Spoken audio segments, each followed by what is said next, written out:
Bienvenidos nuevamente a la segunda parte de sesiones de este primer día del Encuentro de Innovación Educativa Vocación por lo Nuevo, organizado por CODEIC, CUAED y DGTIC. Asimismo, les recordamos incluir en sus menciones en redes sociales nuestro hashtag Vocación por lo Nuevo. Saludamos con gusto a quienes aún nos acompañan aquí físicamente y a quienes lo hacen vía streaming en el Foro José Luis Ibáñez de la Facultad de Filosofía y Letras en Ciudad Universitaria. Continuamos con nuestro programa. ¿Qué tal? Buenas tardes. ¿Cómo están? Bueno, pues sigamos con nuestro programa. Vamos a tener el privilegio de escuchar a dos voces universitarias también con muchísima experiencia y que nos van a hablar de dos proyectos después de este recorrido que hemos hecho esta mañana. Primero, como dijeron por ahí, por una visión muy institucional. Después vimos dos experiencias muy exitosas también desde las trincheras, como también lo señalaron así. Y bueno, pues ahora vamos a ver a dónde pueden ir esos proyectos, esos logros que se dan en las trincheras, cómo pueden ser difundidas, conocidas, no solo en la UNAM, sino más allá de nuestro país y de nuestras fronteras. Y para eso, pues como les decía, tenemos invitados de lujo. Tendremos al doctor Felipe Bracho, tienen ustedes sus semblanzas en su material, a la doctora Tila María Pérez, con quien se suma el biólogo Joaquín Jiménez y que también tomarán la segunda parte de las presentaciones. Bueno, pues sin más preámbulo vamos a empezar con el doctor Felipe Bracho. Él nos va a hablar de la Red Universitaria de Aprendizaje. Muchas gracias. A ver, nos vamos a meter a la RUA, les voy a platicar. Ya muchos de ustedes saben de qué se trata la RUA, pero espero que haya alguno que no. ¿Quiénes sí saben de qué se trata la RUA? Sácatelas, ya mejor me voy. Entonces, mejor que pase alguien a explicarla. Pero bueno, a ver, voy a hablar de cuál es la motivación fundamental de la RUA. Y en pocas palabras, es poner a la mano de los maestros y de los alumnos lo que los maestros tienen que enseñar y lo que los alumnos tienen que aprender. Eso está dictado por los planes de estudio. Hay muchas críticas a los planes de estudio. Yo sería de los que criticaría, sí puntualmente en algunas cosas, pero no es el propósito de la plática. Me preocupa a mí mucho que nos tardemos tanto en cambiar un plan de estudio. O sea, el mundo va mucho más rápido que nosotros. Y creo que es muy importante para la universidad, cuando estábamos hablando de qué cosas de alguna manera impedían o eran obstáculos para que la universidad pudiera ser más innovadora. Y yo diría que uno de los obstáculos más importantes es que no tenemos buenos mecanismos para tomar decisiones y ser flexibles. Y un ejemplo claro es los planes de estudio. O sea, cuando el plan de estudio se tiene que aprobar por el Consejo Universitario, en donde hay, no sé, 300 gentes, de las cuales a lo mejor 2 o 3 saben del tema, pues algo estamos haciendo mal, ¿no? Porque además nos lleva 3 años cambiar un plan de estudios. Y cambiamos el plan de estudios y entonces los estudiantes se molestan porque parece como que ya estuviera escrito en piedra. Pero tenemos que tener planes de estudio, porque si no tenemos planes de estudio no tenemos una manera de saber que el estudiante sale con el perfil que la universidad busca o que él mismo busca. Y finalmente el plan de estudios es, de alguna manera, lo que la universidad promete enseñar. O sea, no es cualquier cosa, tarda un tiempo hacerlo bien, y es la promesa de la universidad hacia los alumnos y hacia la sociedad.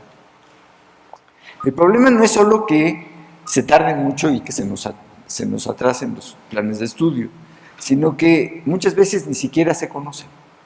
O sea, llega el alumno a la clase, no conoce exactamente el plan de estudios, y si lo conoce está escrito de una manera un tanto, digamos, en el lenguaje pedagógico de los que saben de escribir planes de estudio, pero no de quienes saben comunicárselo a los estudiantes. Entonces, lo que tratamos de hacer con la red universitaria de aprendizaje es eso, poner los materiales alrededor de lo que el maestro tiene que enseñar y el alumno tiene que aprender. Y eso está regido por los planes de estudios. Entonces, hemos empezado a hacer la red universitaria de aprendizaje fundamentalmente a partir del bachillerato. Y aquí hay una cosa que es muy importante que yo les logre transmitir, y es que este es un esfuerzo que va mucho más allá de una dirección general de tecnologías como la de GETIC. Es más, va más allá de cualquier dirección. Es algo que tiene que tomar la comunidad si queremos que sea un éxito, y que tienen que tomar los maestros y los alumnos. Y esa es la parte más complicada de la innovación. O sea, para que realmente algo se vuelva una innovación, tiene que pasar a ser parte de nosotros mismos, facilitándonos las cosas. Por eso, este es uno de los objetivos que tiene, facilitar esa localización de materiales, de ver los planes de estudio y todo eso. Si uno hace que la tecnología haga las cosas más difíciles, nunca jamás va a funcionar. Las cosas y las innovaciones funcionan porque nos funcionan mejor, porque nos hacen algo más fácil. Entonces aquí, por ejemplo, esta es la página ahorita inicial de la RUA. Como ustedes pueden ver, está la Escuela Nacional Preparatoria, el Colegio de Ciencias y Humanidades, luego tenemos las licenciaturas y una parte de temas de interés. Pero eventualmente deberían estar también los posgrados, etc. Ahora, gracias al apoyo que hemos tenido del Colegio de Ciencias y Humanidades, que aquí está su director general, y le agradezco muchísimo el apoyo que nos ha brindado, y la Escuela Nacional Preparatoria, hemos logrado conjuntar ya miles de materiales para prácticamente todas las asignaturas de bachillerato. Y lo que les voy a enseñar no son esas 1000 recursos, porque no nos daría la vida, pero les voy a enseñar básicamente cómo se llega a ellos, para que vean que es una manera muy intuitiva, muy natural, y que además resalta lo que es el plan de estudios. Entonces, por ejemplo, si le picamos aquí a sexto año de la Escuela Nacional Preparatoria, van a ver, bájale tantito, van a ver que, ahí, eso. Pues primero que hay un área que es obligatorias generales, y después ya se va a dividir por 4 diferentes áreas, ¿no? Entonces vamos a aplicarle aquí a las obligatorias generales. Esas son las materias que tienen que llevar todos los alumnos en sexto año. Y quiero que vean, por ejemplo, literatura mexicana y la iberoamericana. Entonces le pico a esa materia.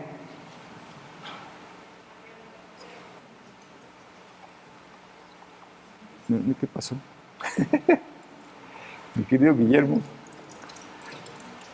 Ok, ya le picaste. Aquí está. La idea es tener el plan de estudios en una especie de árbol, del cual ustedes van a ver siempre la rama principal. Entonces, la caja de arriba, esas cajitas yo las quiero ver como una especie de ambiente de aprendizaje, y es un ambiente de aprendizaje para toda la materia. Entonces, si ahí le picáramos, por ejemplo, a recursos para aprender, me saldrían los recursos para aprender de toda la materia, que hay en toda la materia. Y me saldrían a lo mejor también algunos libros o contenidos que hablan de toda la materia, ¿sí? Pero si le pico o pulso, por ejemplo, la literatura barroca en México. Entonces ya me salen, a la hora de picarle recursos para aprender, me van a aparecer nada más los que tienen que ver con ese tema, ¿sí? Y podemos ver, por ejemplo, qué temas, con esa unidad. Si se fijan, los planes de estudio en la Escuela Nacional Preparatoria se dividen, las materias, los programas, se dividen en unidades y temas, ¿no? Entonces, aquí estamos en el nivel de la unidad. Si le pico a temas, más bien si Guillermo le pica, porque entonces me sale ya la unidad 3 como la parte fundamental, en donde puedo de nuevo ver todo lo que hay en esa unidad, pero además me salen los temas para que yo me pueda meter a cada una de ellas. Entonces vamos a meter aquí, vamos a ver, por ejemplo, autores barrocos sobresalientes. Y pícale ahí materiales para aprender. Entonces ahí tenemos, vamos a ver, por ejemplo, audio. Entonces tenemos aquí varios materiales en audio. Los materiales se dividen en esa parte de arriba. Hay algunas que están apagadas, quiere decir que no tenemos, ¿no? Pero son textos, cosas para móviles, juegos, películas, materiales para la web, en fin, cualquier tipo de material que pueda ponerse ahí. Eventualmente deberíamos de tener también acceso directo a la biblioteca que nos lleve algún capítulo de un texto importante sobre, en este caso, pues autores barrocos sobresalientes. Podría ser sobre Sor Juana o Calderón de la Barca, en fin.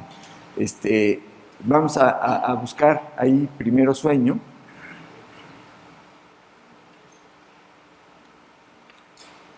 Y como esto lo estamos haciendo a través del teléfono celular, se tarda un poquito.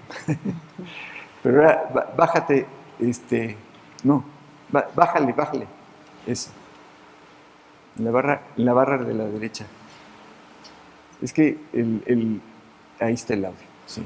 Entonces, si le picamos ahí y funciona,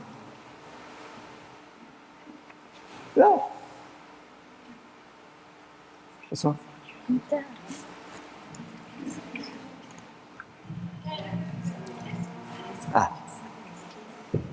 Creo que nos vamos a tener que callar para que se oiga. Primero Sueño, que así intituló y compuso la madre Juana Inés de la Cruz, imitando a Góngora.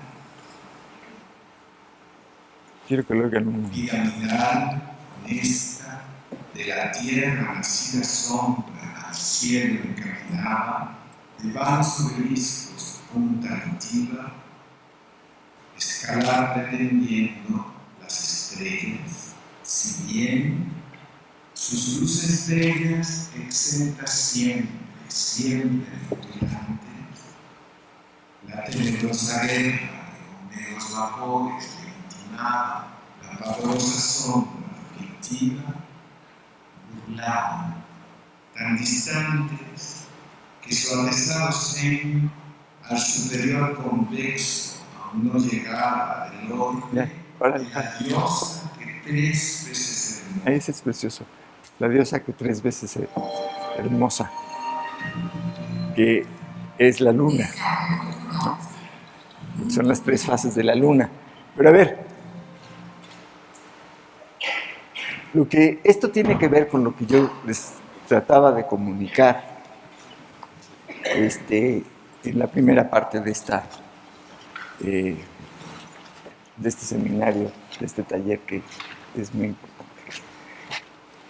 Las nuevas tecnologías nos permiten que José Luis Ibáñez, que es a quien se le debe esta sala, que es, yo creo que de las personas que mejor puede leer poesía barroca en el mundo, y además para mexicanos, porque si lo leyera un agente de España, le tendría una tonada distinta. Sor Juana era mexicana, entonces él lo está leyendo como lo escribió Sor Juana. como lo oía Sor Juana cuando lo escribió.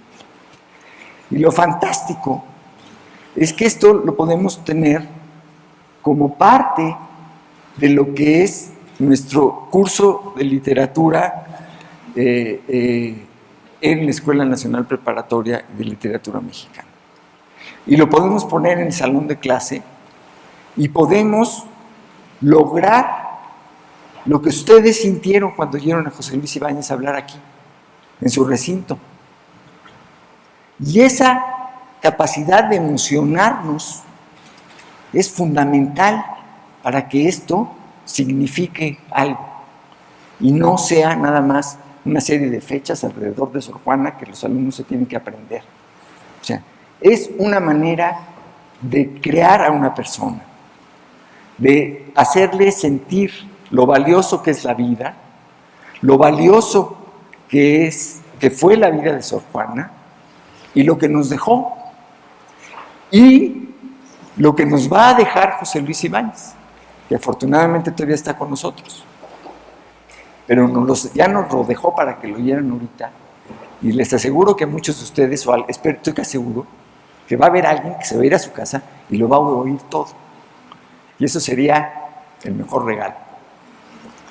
Y eso sería lo que quisiéramos que los alumnos hicieran, que volvieran suyos los contenidos de los planes de estudio, que hicieran las cosas por interés, porque descubrieran, por ejemplo, en las matemáticas una manera de pensar, de razonar sobre las cosas, pudieran entender el lenguaje de una manera más abstracta todavía que la de Sor Juana, pero que nos lleva a poder describir el universo que estaba tratando de describir Sor Juana en un sueño.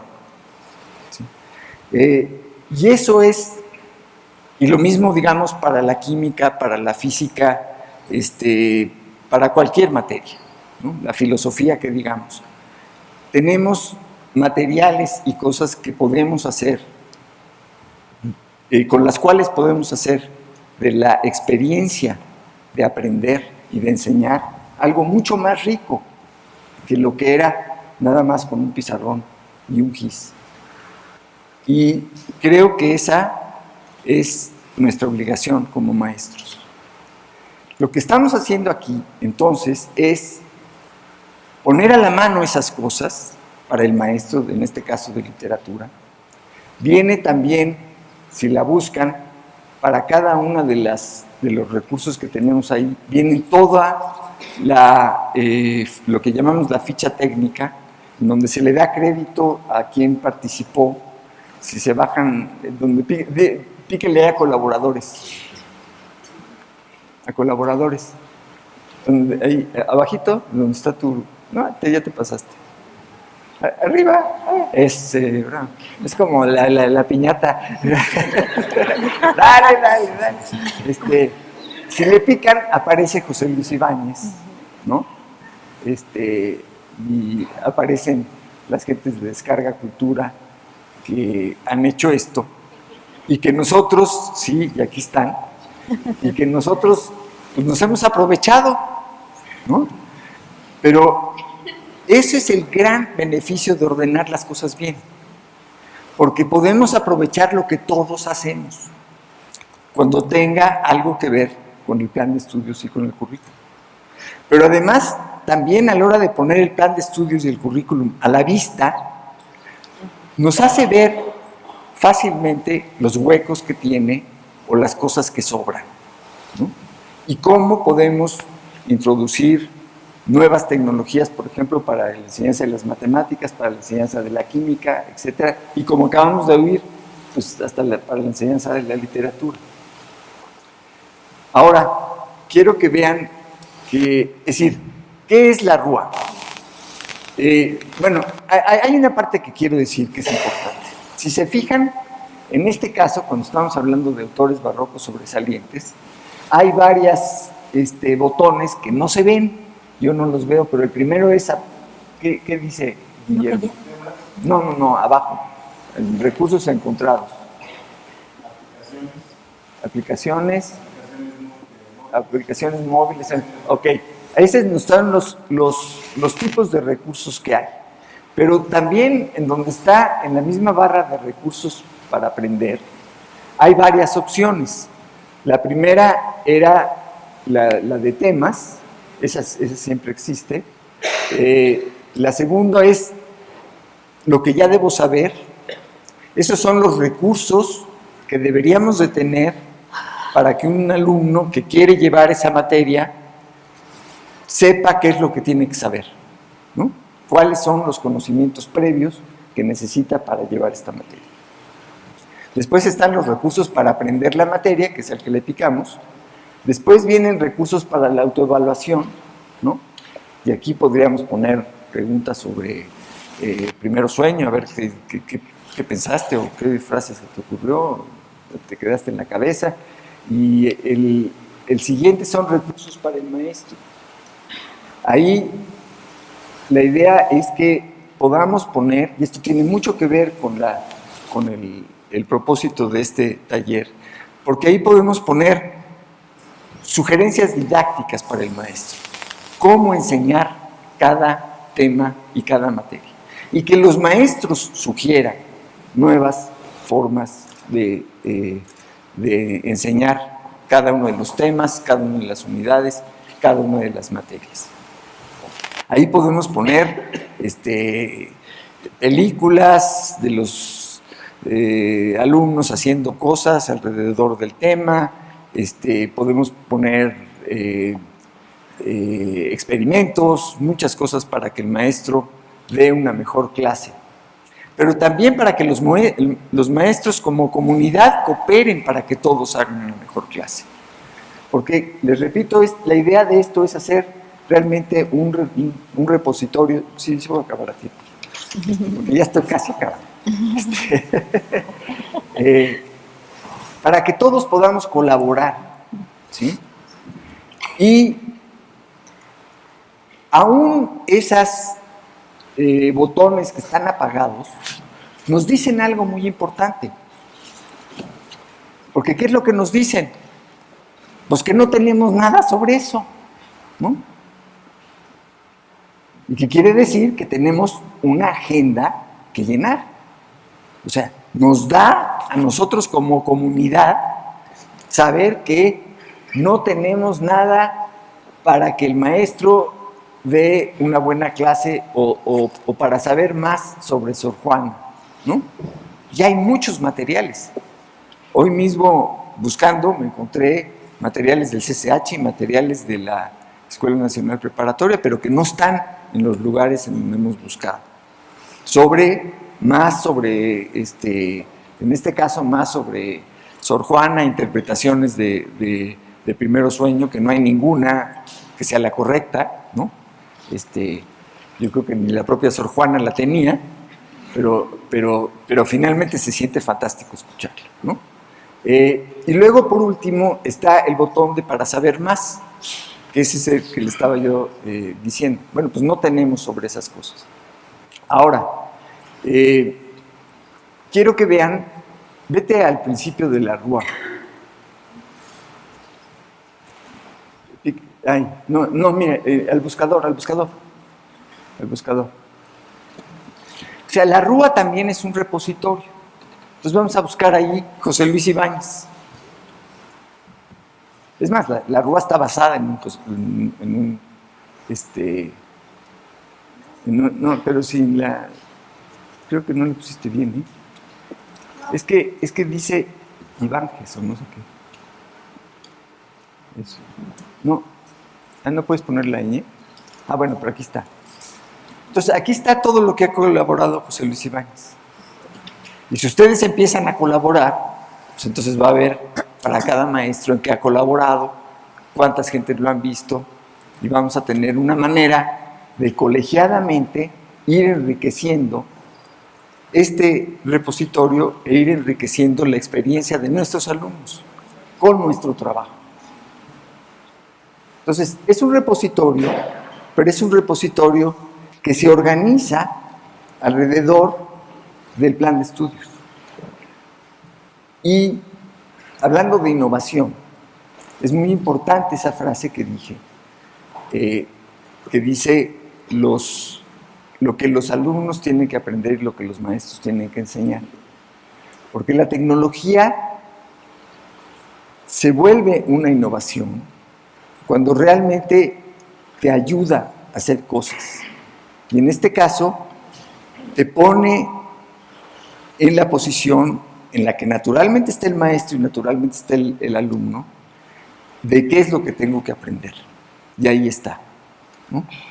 Ahora, tiene además otros usos, ya con eso acabo.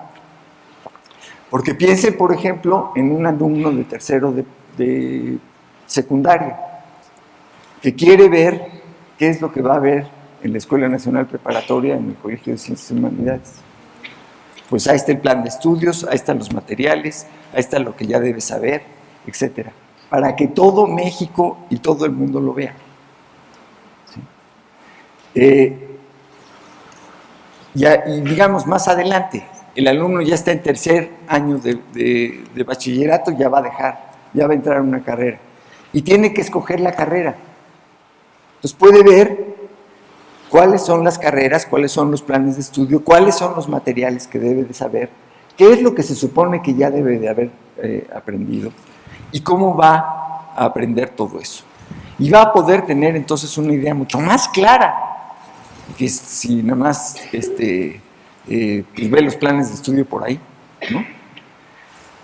Y también, por otro lado, porque esto es algo que vamos a hacer, queremos que esto sea un método de organizar los planes de estudio, no nada más para la universidad, sino que otras universidades usen el mismo repositorio, los mismos esquemas, aunque no se dividan en unidades y temas, sino se dividan de diferente manera, pero se puede flexibilizar, pero que todos podamos usar un repositorio compartido e ir escogiendo los mejores materiales.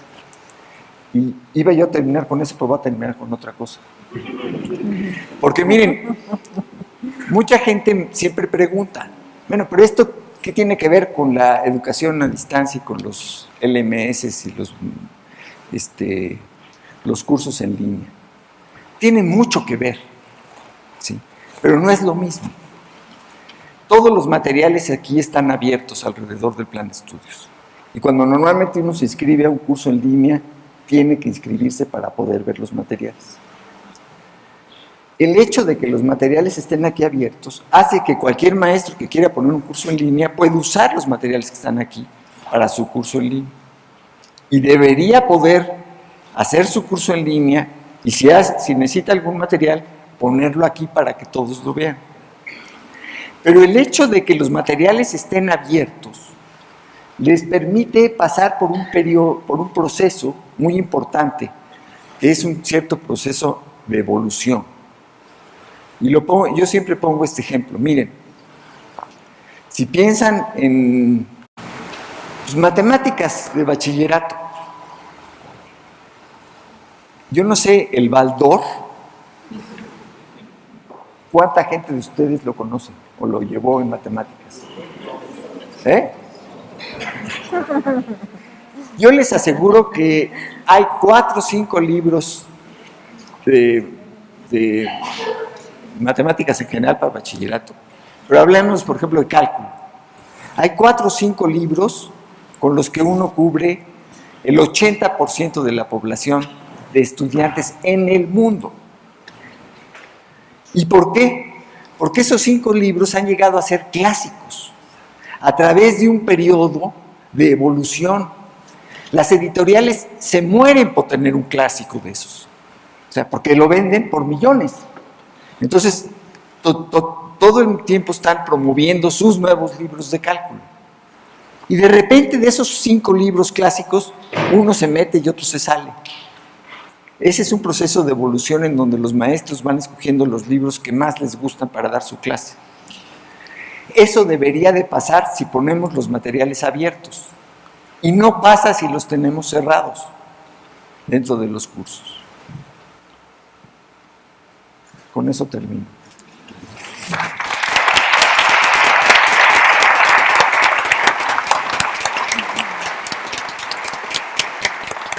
Muchas gracias. Muchas gracias, doctor Bracho. Pues ahora, por favor, doctora, nos va a hablar sobre colecciones universitarias digitales. Adelante. Bueno, gracias. ¿Sí se oye? Sí. Bueno, pues buenas tardes a todos ustedes y muchas gracias a los organizadores del evento por haber invitado a la coordinación de colecciones universitarias digitales. Bueno, el nombre de nuestra ponencia, porque la vamos a presentar Joaquín Jiménez y yo, pues es precisamente colecciones universitarias digitales. Y quizá ustedes se preguntarán, bueno, ¿qué tiene que ver esto con innovación educativa? ¿Sí? Entonces, creemos que el subtítulo que le pusimos es un puente entre la investigación y la docencia. Es lo que tiene que ver y es lo que vamos a tratar de explicar. ¿Sí? Sí. Bueno, el fundamento del proyecto académico que les vamos a presentar, ¿sí?, está en el reconocimiento de que la UNAM cuenta con un vasto patrimonio de información primaria generada por el trabajo cotidiano de su personal académico. O sea, es producto de investigación. Este acervo es extraordinariamente extenso en su cobertura temporal, espacial y temática, como pondré un ejemplo concreto, y se encuentra almacenado en las diversas colecciones que custodian las entidades académicas de la UNAM, ¿sí? Y precisamente porque está en las diversas entidades, pues está disperso, ¿sí?, y con poca visibilidad.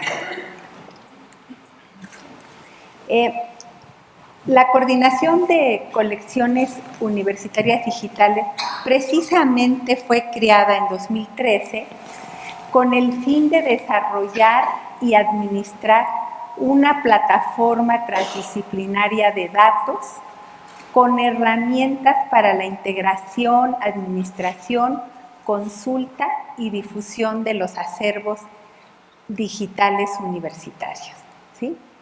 Aquí tienen ustedes la página de inicio de este portal. Y la que sigue, por favor, ¿sí? Y bueno, ¿me regresas la anterior, por favor? Aquí la tengo. Okay. Sí.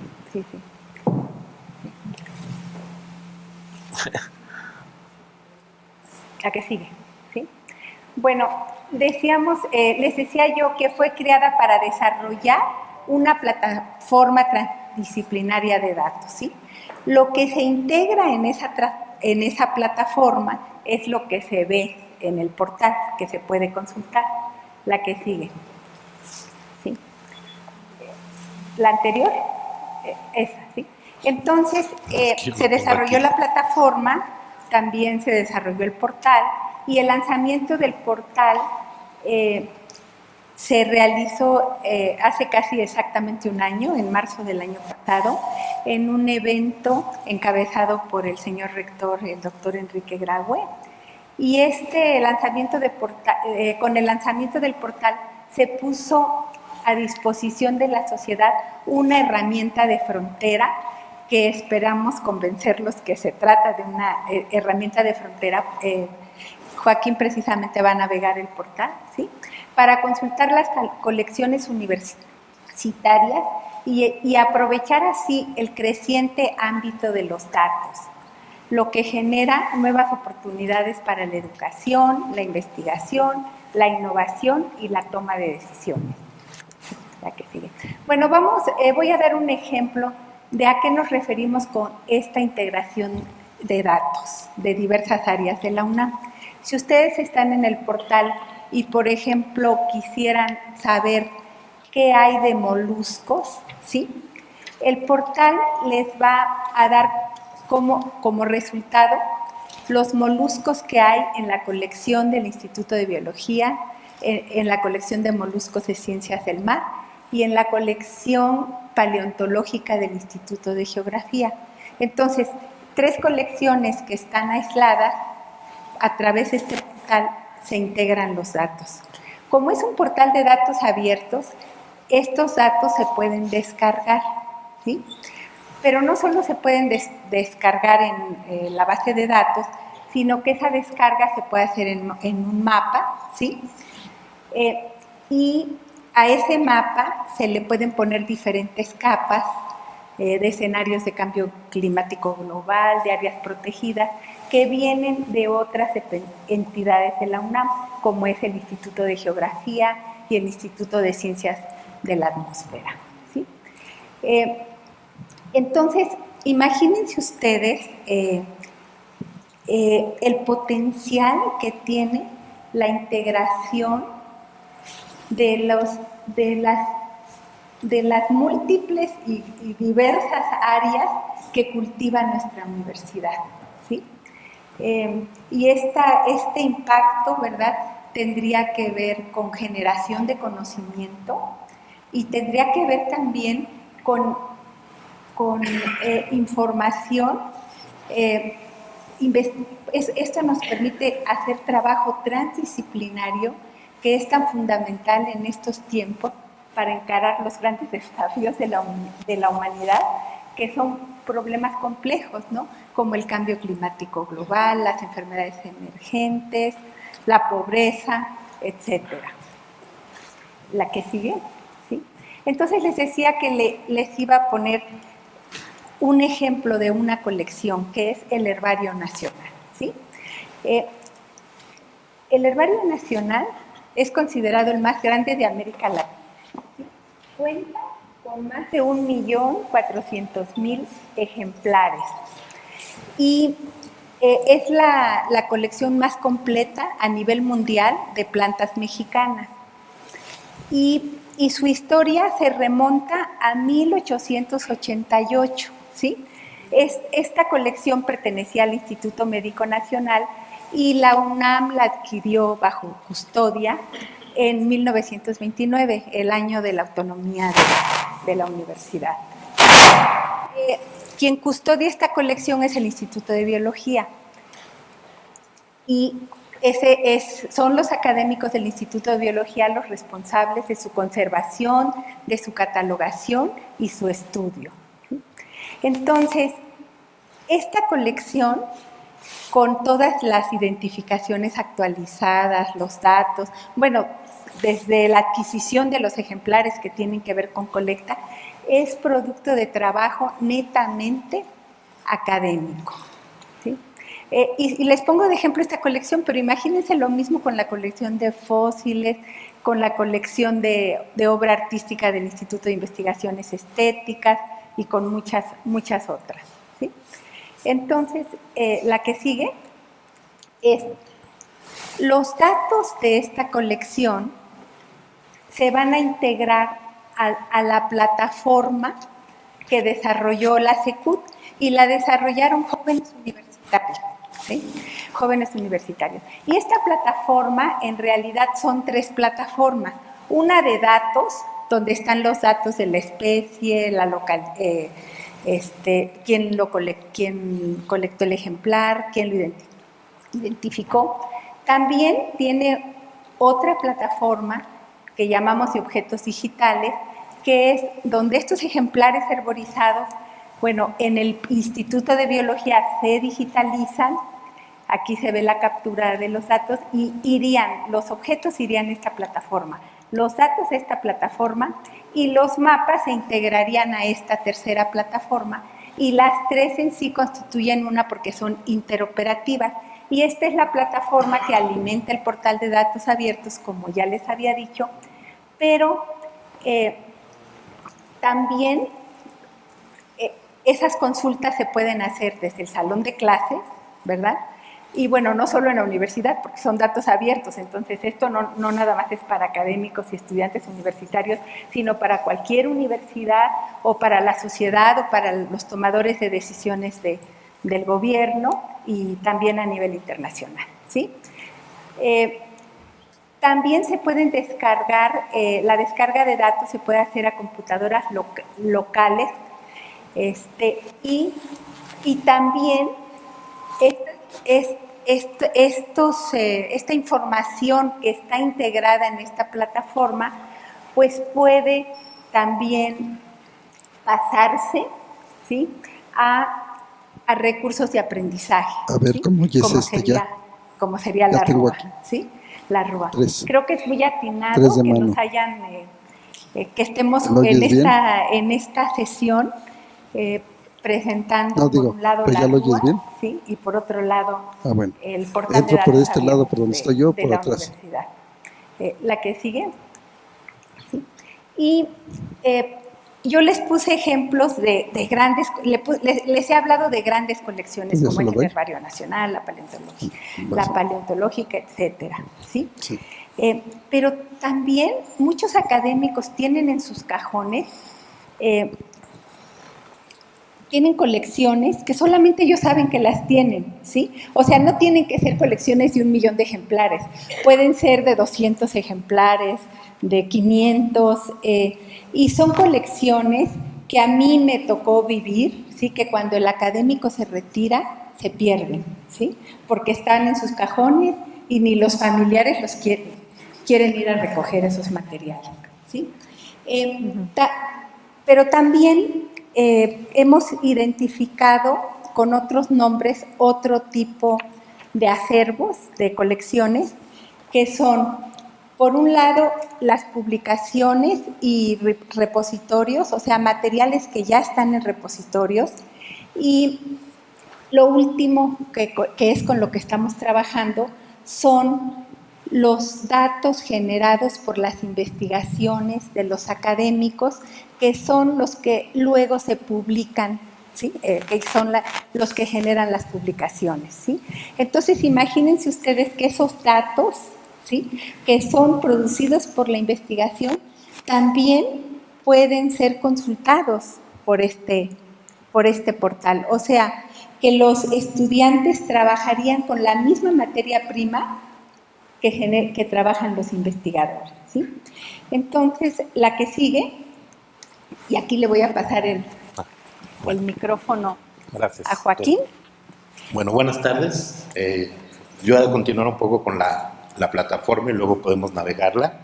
Entonces, justo como decía la doctora, la idea es que todo lo que se genera en investigación, que nosotros llamamos ciencia abierta, que son distintos productos o subproductos previos a la publicación de un artículo, pues están ya y se está trabajando para que estén en formatos abiertos.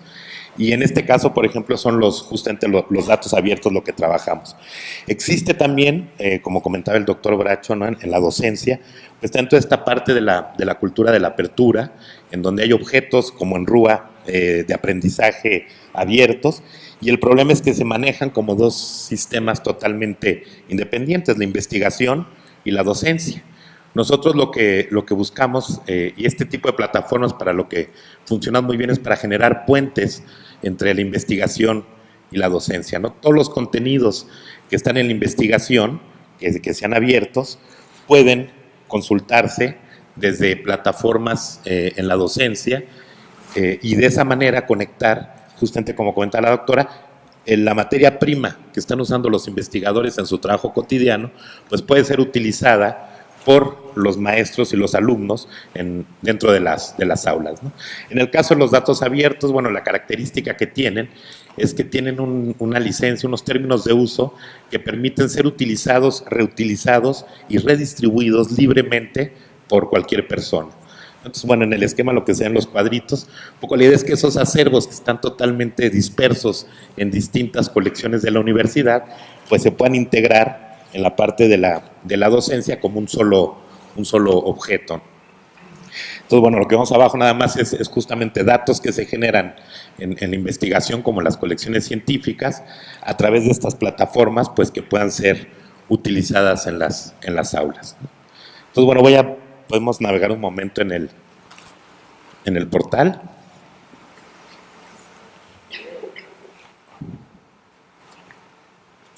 Les dejo sí, gracias. Entonces, bueno, esta es la página principal del portal. En cuanto la abrimos, lo que se ve pues es hace una consulta de todo lo que está dentro del portal. En este caso, hasta el momento tiene pues más de 1,5 millones de registros de distintas colecciones. Hasta el momento tenemos las colecciones agrupadas en colecciones biológicas, que por la naturaleza del proyecto, el origen viene de un proyecto de biodiversidad, entonces es de lo que más datos tiene ahora. Tiene datos de colecciones de obra artística, tiene lo que llamamos objetos digitales, que es donde ponemos, por ejemplo, artículos, imágenes, audios, y al final hay una parte de proyectos universitarios que estamos trabajando como prototipo con DEGAPA para integrar información de los proyectos de investigación financiadas por la universidad.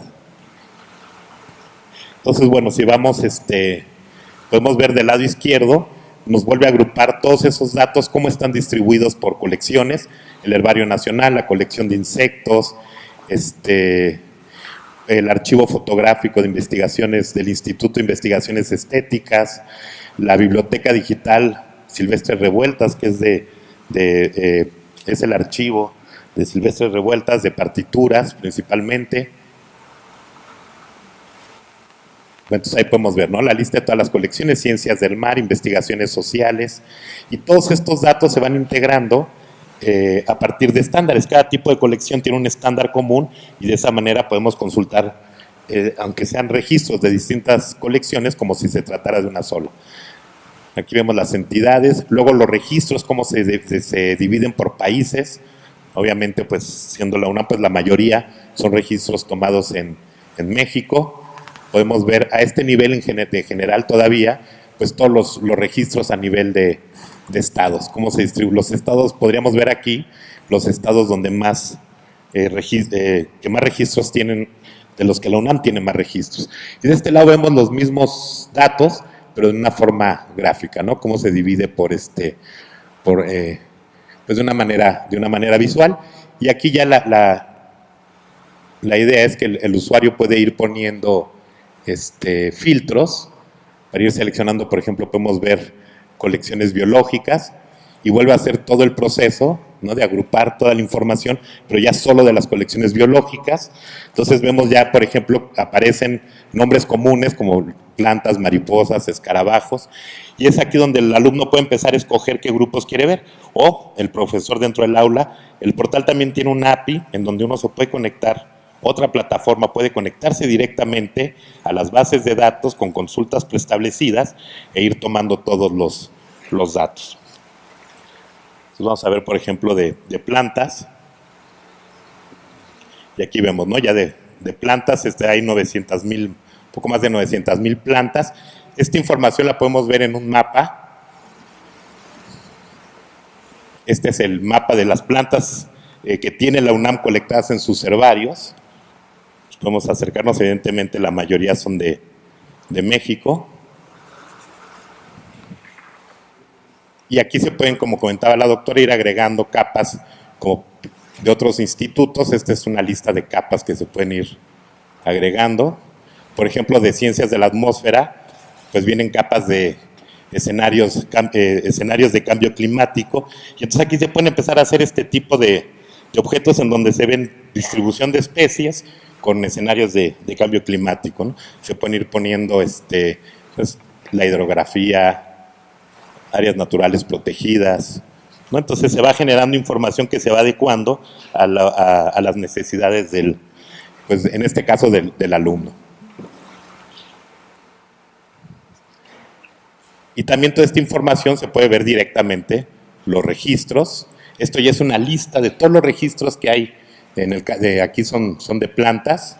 Entonces voy a buscar un ejemplar. Bueno, de este lado tenemos un resumen. Aquí eso sería una lista, pues, de las 900,000 registros.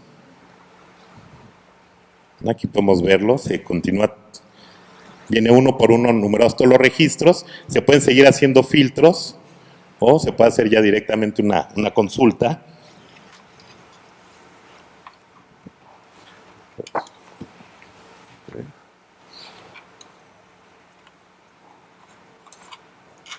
Esta, por ejemplo, hay 27 ejemplares de esta planta en el herbario. Aquí podemos verlas todas enlistadas y podemos acceder directamente a la ficha digital de este ejemplar, ¿no? Aquí tenemos dos que tienen imagen. por ejemplo, ¿no? Aquí está, entonces tenemos todos los datos del ejemplar, los datos del herbario, quién es el responsable, cuál es el número de registros, toda la información taxonómica, en dónde se colectó, el año de la colecta, los datos geográficos, información sobre cómo citar, que también es muy importante, aunque son abiertos, ¿no? Los datos se pueden usar, distribuir y redistribuir, siempre es muy importante poder citar la fuente.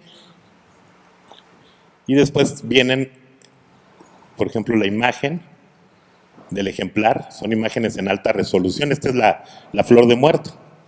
Entonces aquí podemos ir haciendo acercamientos y ver detalles de la planta, ¿no? Que también esta es información pues muy útil para ciertas materias, ¿no?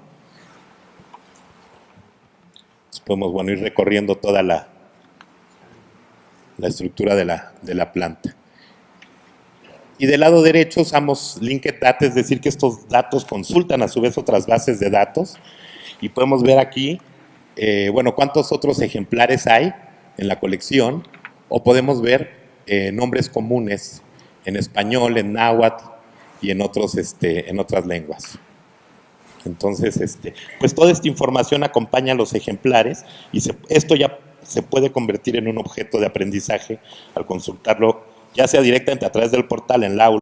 Se pueden descargar todos los datos a Excel o a tablas, o se puede conectar a través del API con plataformas como Rua, justamente. Pues tenemos hay otros ejemplos que me gustaría revisar brevemente. Por ejemplo, de veterinaria.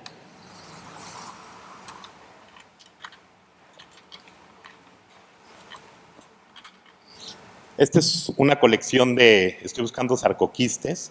Hay sarcoquistes en músculo de borrego.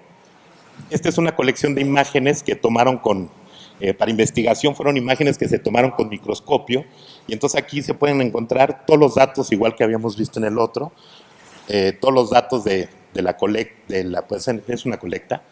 Entonces es un corte histológico transversal en tejido muscular, y la imagen es una imagen de microscopio, y entonces tenemos un acercamiento en donde permite ver exactamente, ¿no? Un detalle pues exactamente el mismo que da el microscopio. Y entonces esto también permite poder tener acceso a cortes histológicos en las aulas sin la necesidad de tener los microscopios, ni basta con tener una conexión en línea. Entonces, bueno, se puede uno desplazar por toda la imagen y pues la resolución es muy, muy alta. Y se pueden integrar cortes histológicos, por ejemplo, en este caso de veterinaria, pero también de medicina o de otras instituciones. Entonces, bueno, no sé si quieran algún comentario o cómo estamos de tiempo. ¿Todavía tenemos? ¿Ya? No, está bien. ¿Quieren seguir? Bueno, pues nada más si quieren para revisar algo de por ejemplo,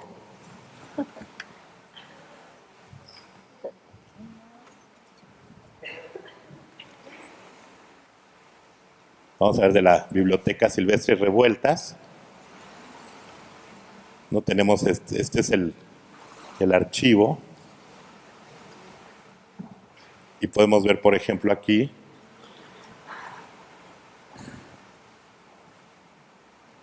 Aquí tenemos, por ejemplo, todas las partituras de una obra. Bueno, viene toda la información de la obra, el responsable, la descripción, los créditos.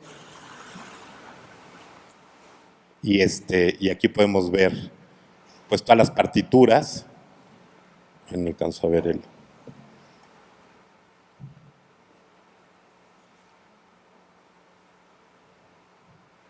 ¿no? Es toda la lista de las partituras de esta obra, que son un montón.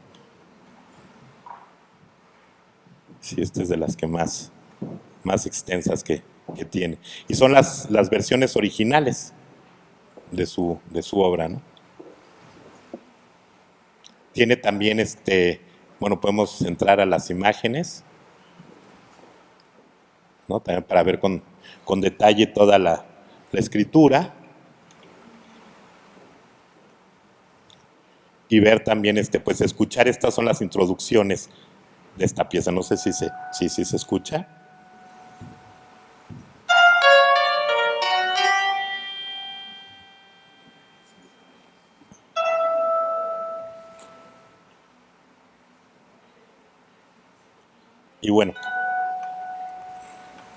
Finalmente, todo el sistema tiene también un sistema de retroalimentación en donde tanto el alumno o el maestro, cualquier usuario, si encuentra algún error o tiene algún comentario en la información, en el contenido, pues lo puede enviar y se envía directamente al académico que está como responsable de esa colección.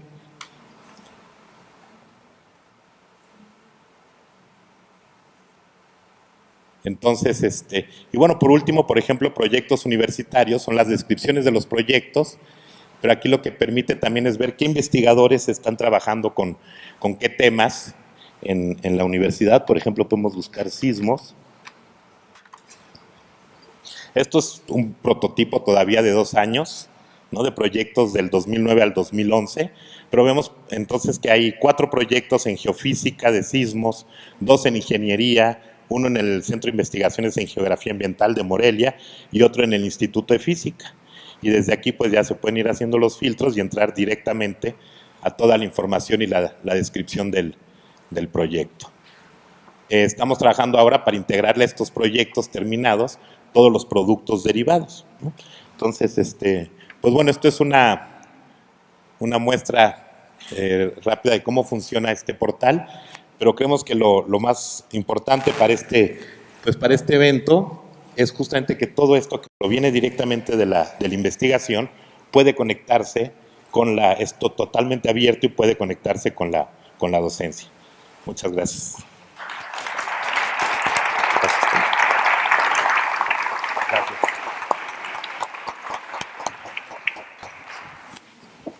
Muy bien, pues vamos a continuar con la sesión de preguntas y respuestas. En lo que van pensando sus intervenciones, lo que hemos escuchado esta tarde de ustedes con la Red Universitaria de Aprendizaje, las colecciones universitarias digitales, pues nos lleva mucho a reflexionar sobre este hashtag, este eslogan de vocación por lo nuevo. Creo que tenemos con el doctor Bracho, con la doctora Tila Pérez, pues 2 universitarios que han sido promotores, provocadores. Por ahí decía en el portal que nos mostró Joaquín, acceso a curadores. Y finalmente es lo que han sido, curadores de colecciones universitarias, curadores de objetos de aprendizaje. Y bueno, ya conocimos a Joaquín y parte del equipo en las fotos, pero también está el doctor Guillermo Rodríguez y todo el equipo, Rebeca Valenzuela y varios compañeros aquí que han hecho esa curaduría en la Red Universitaria de Aprendizaje. Si nos han empujado, porque además ustedes desde sus trincheras también, porque parece que en el Olimpo no hay trincheras y sí las hay, ¿verdad? En esas trincheras donde ustedes han estado empujando por mapear a partir del plan de estudios lo que hace falta, por tener un orden en cómo se hace pues toda esta sistematización a partir de eso que está en el cajón del investigador y cómo llega al entorno digital. ¿Qué seguiría? ¿Qué nos podrían decir ustedes para que verdaderamente esto llegue al aula, llegue al alumno, llegue al móvil del alumno como una consulta constante para poder enriquecer el proceso de enseñanza-aprendizaje? ¿Qué nos dirían ustedes que tanto han empujado estos años? ¿A dónde más nos quieren empujar como universidad? ¿Quién empieza? ¿A mí por qué? Los dos, por favor. Queremos escucharlos a los dos antes de las intervenciones. A ver, hablando de la RUA.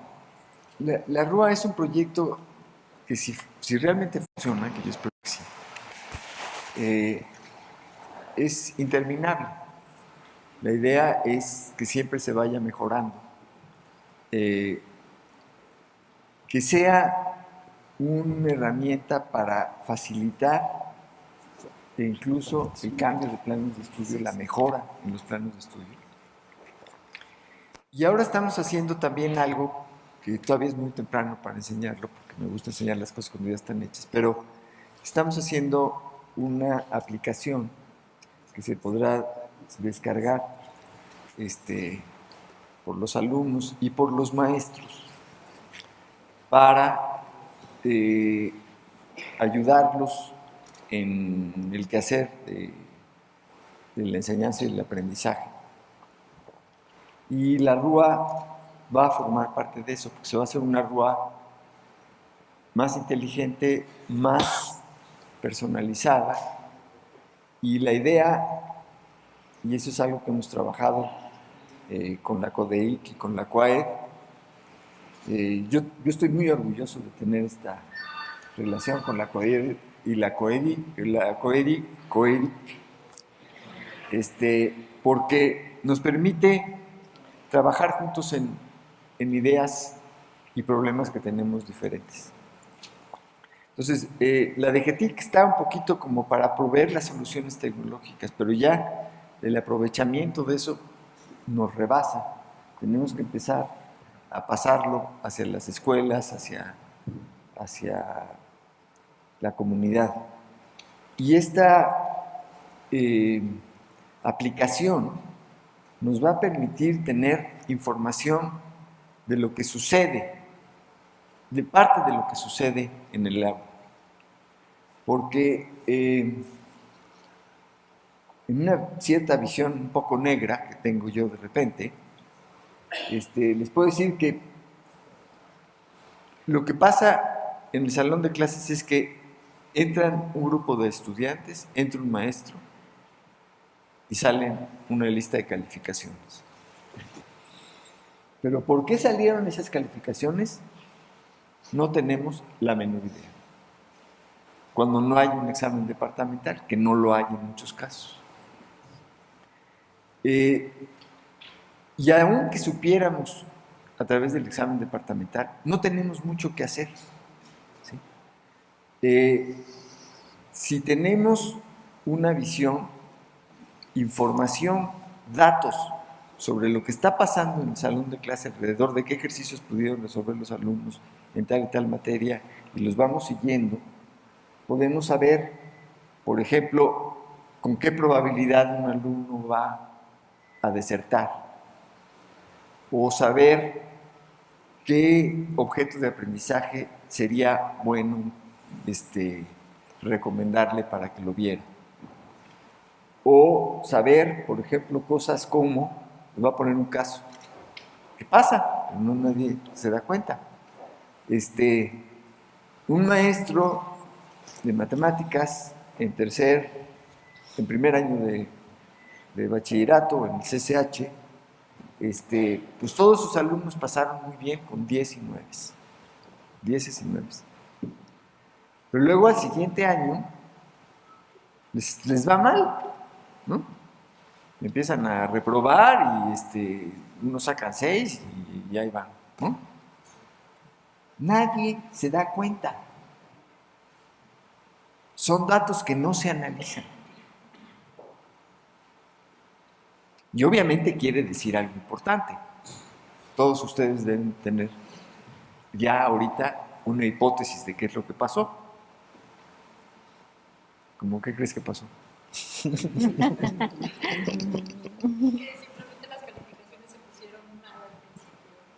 Les regalaron las calificaciones al señor.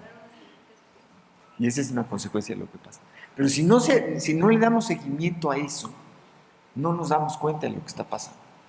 Y la idea es darnos cuenta de lo que está pasando adentro del salón de clase, en el día con día. ¿Para qué? Para ayudar al estudiante y al maestro a tener una experiencia más rica y más fructífera en cuanto a su aprendizaje. Muchas gracias. Hacia allá vamos. Gracias. Tila, antes de que intervenga, ¿quién va a hacer la primera pregunta para que vayamos avanzando en hacerle llegar el micrófono? ¿Quién dijo? Yo voy primero, por favor, acá. Pero vamos en lo que le hacemos llegar el micrófono, doctor. No necesariamente una pregunta, si me permiten hacer un comentario. Sí. ¿Podemos esperar primero a la intervención de la doctora y luego su comentario? Sí, gracias. Adelante, doctora. Bueno, pues, ¿qué es lo que sigue con el portal de datos abiertos? Lo que ustedes acaban de ver es la puntitita del... ¿No se oye? La puntita del iceberg, ¿sí? Gracias. Es la puntita del iceberg. Estamos hablando de aproximadamente 30 colecciones de 10 entidades universitarias y una dependencia, ¿sí? ¿Cuántas puede haber? Bueno, yo misma me estoy haciendo la pregunta que no me gusta que me hagan, porque no sabemos cuántas colecciones puede haber, pero están en el orden de las miles de colecciones, ¿sí? Entonces, esto es obviamente, claramente un proyecto permanente e inacabable, ¿sí? Y bueno, esto es algo hermoso de nuestra universidad, porque proyectos de este tipo permanentes, pues casi es uno de los pocos lugares en nuestro país donde se puedan llevar a cabo. Entonces, habrá que ir integrando cada vez más colecciones, por un lado. Pero por otro lado, hacer del conocimiento tanto de los profesores como de los estudiantes que existe este portal, ¿sí?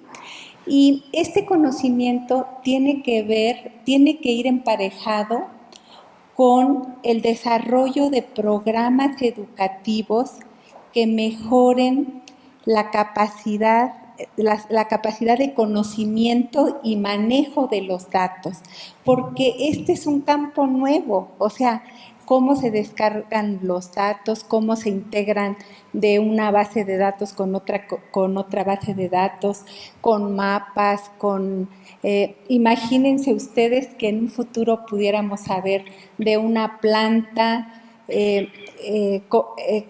o sea, de qué especie es, dónde se distribuye, cómo la usan sus comunidades, qué metabolitos secundarios tiene. Entonces, es lo que se ve a futuro, es una herramienta poderosísima para hacer la investigación transdisciplinaria, que en las dos ponencias que tuvimos en la primera sesión, pues ese fue el común denominador. El trabajo, la innovación tiene que ver con trabajo, en la actualidad tiene que ver con trabajo transdisciplinario que rompa las barreras entre las disciplinas. Y quisiera nada más agregar, porque este es un punto que cada que presentamos el portal nos gusta enfatizar, ¿quiénes tienen los créditos de esa información? Las entidades académicas que los custodian, los académicos que curan los datos, ¿sí? Y si se dieron cuenta, en la ficha está el logo de la entidad. Y hay toda otra línea de trabajo que tiene que ver con interoperatividad, pero ahí el fuerte para esa respuesta es Joaquín. Muchas gracias. Sí. Adelante, doctor. Muchas gracias. Pues ante todo agradecer al doctor Bracho, a la doctora Pérez y a su colaborador las presentaciones que hemos escuchado. Realmente es algo nos abre perspectivas muy ricas para seguir incursionando, intentar caminar hacia la innovación educativa, ¿verdad? Que es el tema del encuentro. Me pareció muy rica las exposiciones, me parece que tocaron puntos fundamentales que nos van a enriquecer a quienes estamos más relacionados hacia la docencia y que tiene que ver, por un lado, en esta posibilidad tan rica que expresa Felipe, ¿verdad?, de generar a través de este tipo de objetos de aprendizaje también emociones. Esa es una de las condiciones más ricas que tenemos que seguir explorando, porque la innovación no es nada más tecnología, es un recurso riquísimo, como aquí nos lo han mostrado, pero que atiende otras dimensiones, y esas otras dimensiones son las que realmente van a impactar en construir una educación innovadora, nueva y cada vez más rica. A mí me gustó mucho la forma de exposición de Felipe, me parece que es inspiradora para los docentes, ¿verdad?, poder transmitir con emoción el sentido que tiene una herramienta como esta, y me parece que eso es lo que también los profesores tenemos que transmitir a nuestros alumnos. Es decir, la información es riquísima y ahí está, pero no es suficiente. Con solo información no vamos solamente a avanzar, sino con esa otra capacidad que tenga el docente de motivar, de interiorizar a sus alumnos de la riqueza en diversos planos que le ofrece esa herramienta, ¿verdad? Porque no es nada más tenerla ahí. A lo mejor si no hubiera escuchado a Felipe, otra persona hubiera dicho qué interesante, etcétera, muchas cosas, pero sin emoción, sin ver esa otra componente que me parece que él destacó y que nos hizo vibrar y sentir ese otro potencial que nos da la Rúa, ¿no? Ese es un aspecto muy importante. Igualmente, este otro aspecto que él señaló, me parece que un gran reto que tenemos es saber qué pasa en el aula. Y no por motivos de vigilancia, supervisión y mucho menos punitivos, ¿verdad? Pero tenemos que avanzar hacia romper esa fragmentación y aislamiento del trabajo individualizado, del que no se sabe qué pasa y que no se puede enriquecer y que no se puede compartir. Entonces me parece que esta posibilidad que también señaló de acercarnos, ¿verdad?, a conocer más qué pasa, es el camino en el que tenemos que seguir andando, es decir, hacer un trabajo más colegiado, un trabajo más institucional, comunitario y colegiado. Y me parece que esa dimensión que ofrece es algo muy, muy valioso. Y las otras componentes que nos ofrecen también nuestros otros colegas, y ya brevemente para no abusar, incorpora otras dimensiones fundamentales, que es el poder vincular la investigación con la docencia. Eso es de una gran riqueza y creo que estas posibilidades que ustedes aquí nos brindan nos abren esa perspectiva de que a través de estas herramientas podemos caminar en esa dirección. Y yo cerraría diciendo que realmente si aspiramos a una docencia innovadora, no puede hacerse si no se vincula a la investigación. Es decir, la docencia innovadora no va a surgir por inspiración de un momento, ¿verdad?, ni mucho menos por la acumulación de la experiencia, sino por tener la posibilidad de estar conectando acerca de qué se está investigando sobre estos procesos en la actualidad. Así que, bueno, muchas gracias a todos ustedes por esta oportunidad. Bien, pues es el doctor Jesús Salinas, director general del CCH, y pues como dice él, es la visión del docente de ver esta riqueza de contenidos que se pueden utilizar gracias a las tecnologías. También algo que sería importante compartir para sentirnos también orgullosos, así como dice Tila, esto solo se puede hacer en la UNAM muchas veces, este tipo de colecciones de riquezas de contenidos digitales que nos hacen vibrar, que nos generan esa emoción, pues también se dan en el marco de que desde hace muchos años la UNAM tiene un compromiso con el acceso abierto, con no ser celosa de lo que tiene el privilegio de resguardar, de ir más allá y no quedarnos contentos con que tenemos la Hemeroteca Nacional y tenemos un bello edificio que la resguarda, sino que queremos compartirla y lograr que los mexicanos y quienes hablan español y quienes estén interesados en el contenido en cualquier parte del mundo lo puedan consultar desde su computadora. Y se han dado diferentes pasos para ello, pero en 2015 también la UNAM emitió una política de acceso abierto que también posibilitó en gran medida pues, todo el marco legal de las colecciones universitarias digitales, pero que además pues, somos la tercera universidad en México que cuenta con una política de acceso abierto. Tenemos mucho camino andado, mucha plataforma tecnológica, legal, de visión, de estrategia, que hace posible todo esto. También si nos pudiera compartir, presentarse, por favor. Sí, otra vez Leticia de Anda, del CCH y de la INES. Perdón por mi insistencia en preguntar, pero trabajo el tema de innovación. Me parece de verdad que la universidad es grandiosa, estas dos son experiencias increíbles, ¿no? Pero desde mi perspectiva requieren ser mejor conocidas para ser usadas. Ha habido importantes proyectos en la UNAM, innovadores, que quedan ahí y se pierden con el tiempo. Comentaba hace un momento con el doctor Bracho la forma de hacer que lleguen en este caso, el caso de la RUA, los objetos de aprendizaje que lleguen a los docentes y no es fácil. No sé si tienen un contador de personas que están usando estos recursos, sería importante conocerlo. Y un poquito antes de que estoy aprovechando para hacer un comentario, revisé la UNAM, que me llega por Facebook, increíble, pero tenemos que reconocer que esta red social nos permite estar en contacto no solamente con las personas, sino con el conocimiento. Tiene 1.460.000 personas que están suscritas a esta página de la UNAM y ya me llegó que si el alumno ganó este concurso, que si hay esta actividad. Me parecería fundamental que pudieran ligarse estos recursos a estas páginas sociales para que sean conocidas de los profesores, porque no estoy muy segura de que sean usadas. Yo he preguntado y sí, el profesor que hace un objeto lo publica, ya tengo mi constancia, pero otro no sé si lo usa, si compartió, que también es llamado una buena práctica educativa.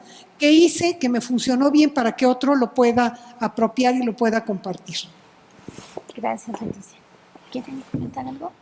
Guillermo. ¿Sí? ¿Sí? Ok, adelante. Hola, mi nombre es Diego Latorre, soy de Diseño Industrial. Y primero quiero agradecerles por sus presentaciones muy chidas las dos. Y haciendo como pensando un poco acerca de estas dos plataformas, de lo que se parecen y lo que, digamos, por qué son dos y no es una sola. Creo, al menos como yo lo entiendo ahorita, la RUA es más es una plataforma viva que más enfocada hacia los alumnos, y no por decir que Datos Abiertos no esté viva, sino es más bien una cuestión más histórica, ¿no? Un poco más de lo que se ha hecho. Y hacia allá va mi pregunta, o sea, sobre todo viendo que son dos plataformas incipientes que todavía, bueno, digamos que su utilidad va a estar determinada en función de la cantidad y de la calidad de la información que tienen. Me gustaría preguntarles cómo están integrando pues, digamos, estos valores del mundo digital que nos permiten hipervínculos de información en tiempo real, edición distribuida, comunicación en dos direcciones, sistemas autoorganizativos, porque hasta donde yo los veo siguen siendo un poco rígidos, y creo que parte fundamental del éxito de estas plataformas es que sean flexibles, sobre todo tomando en cuenta que la educación y que la innovación educativa tiene que estar viendo hacia el frente, y creo yo que pues uno de los tal vez problemas que puede llegar a tener, al igual que los planes de estudio, es que son muy rígidos. Entonces, ¿cómo podemos anteponernos a esto, utilizando las mismas virtudes del mundo digital? Sí. Bueno, se escucha, ¿verdad? En el caso de la plataforma de datos abiertos, hay una cuestión ahí muy importante, que son datos que vienen de colecciones y sí requieren un proceso desde que se generan, y todo un proceso de control de calidad, de revisión, y eso pues no puede ser en tiempo real, es decir, no puedes tener, digamos, los sensores que generan datos, tenerlos de inmediato, porque pasan un proceso. En la coordinación hay todo un equipo que se dedica justo a hacer, por ejemplo, estandarización, migrar al mismo estándar, hacer el control de calidad. Entonces, en esa cuestión pues es complicado, ¿no? Esa parte del tiempo real. La retroalimentación pues se da a través justo, y tenemos muchos casos en donde estudiantes o maestros que encuentran ejemplares pueden hacer a través del portal preguntas, pero las preguntas van, como es una red de académicos, las que está atrás de las colecciones, se reenvían, ¿no? a esos académicos. Ha habido muchas correcciones que se hacen, por ejemplo, en la determinación de una especie, que se hacen a través del portal. Otras herramientas que usamos, y trabajamos más la parte, por ejemplo, de la web semántica, ¿no? Gran parte del portal está funcionando, toda la parte de, pues hay toda una parte de linked data, en donde cada registro genera nuevas consultas. Por ejemplo, cuando abres un ejemplar biológico, el nombre de la especie, va y busca en otras bases de datos que están en línea, por ejemplo, de Conavio, los nombres comunes, ¿no? La lista que veíamos de nombres comunes, pues proviene de otras entidades, y eso se hace con linked data. La ventaja es que deja de ser estático, sino cada vez que se actualiza una base de datos, tú tienes inmediatamente la actualización en este portal, ¿no? Si se genera una consulta que se puede guardar, cada vez que entres, si hay modificaciones en las colecciones que devuelven los resultados, tú verías de inmediato esas actualizaciones. Y pues toda esta parte pues ha sido trabajar mucho esta cosa, la web semántica, para también poder buscar, por ejemplo, las colecciones científicas usan solo el nombre científico de las especies. Y aquí tenemos, tú puedes poner un nombre común, y a través de otras bases de datos es capaz de encontrar, ¿no? De ontologías, es capaz de encontrar la información que estás buscando. Sí, yo podría agregar que en la cuestión de la difusión y del uso, Tenemos pues muchos retos como universidad. Por ejemplo, Descarga Cultura, aquí están las compañeras, hacen muchas campañas. Descarga Cultura es parte de este ecosistema, ¿no? No son, parecen aislados porque pues es el foro donde presumir cada quien el juguete que ha creado, ¿no? Pero en realidad sí son parte de un ecosistema que tiene la UNAM como plataforma de contenidos que aprovechan la tecnología y que sí se hace la difusión, pero que también aquí pues tendríamos que reconocer el gran reto de hacer difusión en los jóvenes de hoy día. Nosotros tenemos, por ejemplo, en cuestiones de programas de becas, hacemos toda una difusión en redes sociales institucionales, como las que menciona la maestra, y de pronto te das cuenta que no es ahí donde los alumnos buscan la información. Entonces, el entorno digital nos abre muchas bondades, pero también significa retos distintos en la cuestión de lograr el aprovechamiento, que realmente la herramienta que se propone penetre en el aula. Y sobre todo, que el profesor la haga propia. Mencionaba el doctor Bracho, nosotros estamos poniendo estos proyectos en Internet, pero lo que sigue definitivamente está del lado, como mencionaba el doctor Salinas, pues ya de los profesores, los departamentos académicos, los subsistemas, cómo se incorpora esto como una plataforma, una herramienta que tiene que aprovecharse, ¿no? Sobre todo porque además no hemos estado hablando de educación a distancia. En educación a distancia, obligadamente, hay una plataforma de trabajo, hay contenidos que se tienen que revisar de acuerdo al programa que cada maestro elabora. Y bueno, aquí estamos con el gran reto de lograr que esto se utilice en el sistema presencial, donde bueno, ahí también está todavía más marcada la enorme libertad que tiene el profesor por organizar su curso. Entonces aquí es de estos pasos que tenemos que ir resolviendo entre todos, ¿no? Cómo lograr realmente este aprovechamiento del recurso. ¿Quién más quisiera intervenir? Por favor, acá. Adelante. Sí, yo creo que será por acá.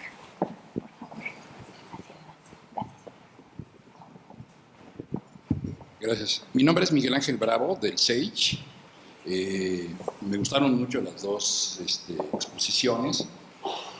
Me surgen muchas preguntas, pero nada más quisiera poner una observación y pregunta y duda en cada una de las dos exposiciones. En el caso de la cuestión educativa de Rúa, yo tengo cierto escepticismo en relación a la cuestión tecnológica aplicada a la educación. A veces siento que hay una especie de fetichismo, ¿no? Que en muchos casos decir, tengo la computadora, tengo un sistema y con eso van a aprender mejor, o va a ser un audio, o va a ser un video. Un poco quizá pensando en la experiencia de la enciclomedia o de la secundaria en televisión, ¿no? No siento que el problema principal, y esa sería mi duda y mi pregunta, creo que no tenía el suficiente, digamos, respaldo en términos pedagógicos, ¿no? Es decir, como que estaba la plataforma y no hubo un acompañamiento, digamos, pedagógico para ver si efectivamente con esas herramientas los alumnos aprendían mejor. En el caso de enciclomedia era un poco difícil porque además fue para un solo año, quinto año, en fin, y además estaba dentro de un proceso político muy complicado, ¿no? En la UNAM creo que tenemos otras circunstancias y se podría, digamos, abordar este problema de una manera más sistemática e institucional. Pero, digamos, es una duda, ¿no? Y escepticismo que tengo que a veces solo el uso de la tecnología se piensa que va a garantizar una mejor educación y como que no hay las herramientas de evaluación, ¿no? Si efectivamente se está usando y entonces probar, en fin. No es un problema simple, no sé cómo se pudiese hacer, pero ese es uno. En el caso de las colecciones, a mí me parece muy interesante. Me parece que una de las cosas que hace más falta en nuestro país en general, pero además en la universidad, es aprovechar toda esta información, ¿no? O colecciones que hay. Ahora acá, digamos, la matriz viene del área de biológicas. Yo, digamos, aunque estoy ahorita trabajando en áreas tecnológicas, yo vengo del área de sociales. Y entonces en el caso, por ejemplo, de las plantas, yo me pregunto, la propia universidad tiene bajo su custodia los datos de una investigación que hizo el Instituto Nacional Indigenista, que es la Enciclopedia de la Medicina Tradicional Mexicana. Hay una parte de esta enciclopedia donde vienen 3 tomos sobre flora medicinal. Por ejemplo, sería muy útil cruzarlas. Ahora, ahí viene este problema y es un poco mi duda. La parte de cruzar la información, de integrarla, es un problema creo que muy complejo, ¿no? Que tampoco estoy muy seguro que solo con el uso de la plataforma pueda resolverse. Por ejemplo, se puso el ejemplo de moluscos. Bueno, ¿qué pasa si una gente que viene del área de sociales dice, bueno, yo quisiera saber cómo puedo cruzar esta información de moluscos con los movimientos en las cooperativas pesqueras de México y dónde se cruzan? No sé si sea tan sencillo hacerlo. Y como esto pueden salir muchos ejemplos. Creo que es un problema que además está un poco enmascarado en el uso, por ejemplo, actual con Google o con todos estos buscadores, donde uno supone que con búsquedas de acebos muy grandes automáticamente va a salir la información que uno requiere. Y yo creo que ahí hace falta mucho un trabajo de conceptualización y de integración de la información que va mucho más allá de las plataformas. Evidentemente que las plataformas tienen que ser así, o quizá todavía mejores, pero sí hace falta, y no sé qué tanto se esté avanzando, ¿no? Pues son mis preocupaciones, en este trabajo conceptual para poder integrar, digamos, cuando son muy cercanas digamos, el área, puede ser que sea relativamente sencillo, pero ¿qué pasa si pensamos lo social con lo biológico, ¿no? En fin, es muy amplio el tema y perdón por... Gracias. Gracias. ¿Quién se lo... A ver, lo de enciclomedia me llega muy duro. Yo soy el culpable. Pero te quiero decir que los estudios que se hicieron en enciclomedia, los serios, todos destacan que los alumnos aprendían mejor cuando se usaba. Si no se usaba, no funcionaba, como el shampoo, ¿no? Y te puedo dar 2 datos que para mí son muy importantes. Primero, alrededor de lo que dijiste, de que no se capacitó bien a los maestros. Eso puede ser cierto, en parte. Pero el problema en enciclomedia es que se hizo un esfuerzo durante 2 años. En esos 2 años se equiparon más de 160,000, casi 180,000 aulas. Y era muy difícil la capacitación al mismo tiempo que estabas poniendo las aulas, porque no los vas a capacitar sobre una computadora que no existe. Pero a pesar de eso, cuando se hizo la primera encuesta, ni siquiera fue un censo. Ya teníamos alrededor de 50,000 aulas. Se les preguntó a los maestros una pregunta de varias opciones y la primera opción era no me gusta y la última opción era me gusta y va a cambiar mi manera de dar la clase. El 96.6% de los maestros respondió a la última opción. Me gusta y me va a ayudar a dar mi clase. Pero menos del 50% de los maestros había usado alguna vez una computadora.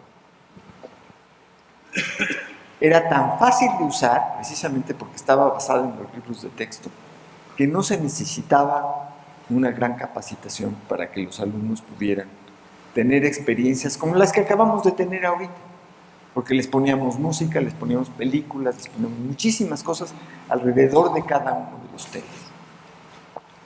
Y voy a relatar una experiencia que ya muchas veces la cuento, pero creo que es importante, alrededor de lo que la tecnología puede hacer y que es imposible hacer sin la tecnología alrededor de la educación. Porque, como dijo el doctor Cervantes en la plática que tuvimos al principio, hay que hacer que la tecnología haga cosas que necesitamos y que serían imposibles hacer sin ella, ¿no? Y eso hay que hacerlo para la educación también. El ejemplo es este. Hicimos una muestra estadísticamente significativa cuando ya teníamos alrededor de 100,000 aulas equipadas. Y podíamos hacer una muestra estadísticamente significativa porque se le dio prioridad a las aulas que se podían equipar en zonas indígenas, en zonas rurales. Tomamos a esos maestros con la única salvedad de que no supieran hablar inglés. Nunca tuvimos que quitar a nadie de la muestra porque ninguno de los maestros sabía hablar inglés. Les dimos una capacitación de 3 horas. Los mandamos de regreso a sus aulas y todo el ejercicio lo hicimos acompañados del anglo mexicano. Cada mes les mandábamos un examen a los alumnos y todos los maestros nos regresaban los exámenes calificados y hechos por el anglo mexicano, que también los calificaba. Al final de cuentas, el resultado fue que los alumnos llegaban casi a 8 de promedio. Y si hubieran llevado los 2 años del curso para los cuales hicieron, los alumnos hubieran llegado casi a la calificación promedio de los maestros de secundaria. En ese entonces, el inglés era obligatorio en secundaria, pero no en primaria. ¿Okay? O sea, los maestros sin saber hablar inglés, podían dar clase de inglés a un nivel superior en promedio a lo que daba un buen maestro. Pero además escuchaban un inglés que no era un inglés chapurreado de tercera generación, era inglés de gente nativa del inglés. Entonces aprendían a escuchar mejor y a hablar mejor. Ese resultado lo tiraron a la basura junto con todo el proyecto por una razón: corrupción. Quien siguió en la Subsecretaría de Educación Pública cuando entró Calderón, después de Fox, fue el yerno del Bester Gordillo. Y lo que él quería era hacer dinero. Perdón que se los diga así, pero eso fue la verdad. Y por eso hicieron toda una campaña de mentiras alrededor del proyecto. Y nunca dijeron la verdad y el éxito que había tenido. Y nunca hicieron lo mínimo que podían haber hecho, que era, por ejemplo, poner el inglés con lo que se hubiera necesitado para pagar a los maestros de inglés que se requerirían para dar clases en las 168,000 aulas que había. Con ese dinero se pagaba Enciclomedia por sí mismo. Y fue una experiencia única en el mundo. Nos sacamos el primer premio de la UNESCO. Y terminó en puras mentiras, amenazas. Hicieron 150 o 60 auditorías y no encontraron nada más que a un pobre contador que le quitaron 3 días de trabajo. En ese país vivimos. Sobre la otra pregunta. La otra pregunta. Sí, gracias. Perdón, me eché mucho rollo, pero me llegó al corazón. Sí. Profesor, su comentario es exactamente lo que sigue, ¿sí? Lo que sigue, sí se puede, pero hay que desarrollar los estándares, ¿verdad?, que permitan la comunicación entre los 12 tipos de bases de datos. Y en la coordinación tenemos un coordinador técnico que es el biólogo Jiménez, y él tiene a cargo 3 áreas. Una es de informática y estadística, que es la que se encarga de todos estos, generar todos estos estándares y procedimientos. La de desarrollo tecnológico, que es la que tiene que ver con el desarrollo de la plataforma, y la de inventario y comunicación, que es la que tiene el contacto directo con las entidades, ¿sí? Entonces, esas bases de datos que usted dice de pesquerías, población, todo eso, pues son valiosísimas, esperemos pronto tenerlas. Y aquí también nos enfrentamos a otro, pues no quisiera llamarle problema, porque es una actitud humana natural, ¿no? Es que a veces los académicos pues no quieren dar esa información para que esté en formato abierto, porque es producto de muchos años de trabajo de ellos.